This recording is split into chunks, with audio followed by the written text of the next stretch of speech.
Vprašanje, zakaj smo bili danes tukaj, je seveda preprosto odgovor. Vsi hočemo enkrat boljše živeti in zaradi tega smo se zbrali tukaj ključni akterji te države,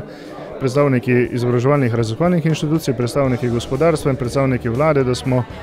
pregledali te ključne projekte, ki so nujni, da bomo denar, ki ga imamo skupnega na voljo, najbolj učinkovito tudi investirali, porabili in da bomo imeli prihodnosti za tega boljše pogoje gospodarjenja ter na koncu seveda tudi življenja. Veseli me, da smo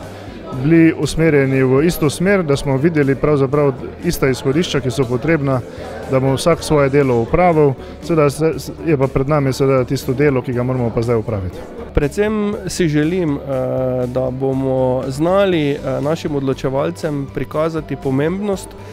tega, kar smo pripravili po teh 9 prednostnih področjih. Vsi SRIP-i so danes prisotni na tem posvetu, da bomo lahko z temi osnovami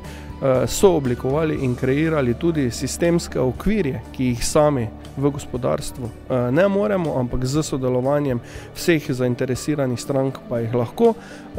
Seveda sta dve tisti zadevi, na katere je potrebno opozoriti. Prvi je področje kadrov, kjer se vsa strateško razvojna inovacijska partnerstva srečujemo z velikimi izzivi, ne samo pri pomanjkanju kadrov, ampak tudi pri vzpostavitvi potrebnih kompetenc, ki bodo zagotavljala in podprla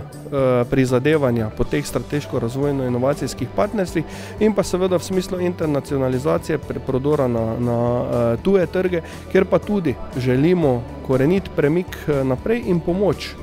tudi naših odločevalcev pri tem, da bomo skupaj nastopali tudi na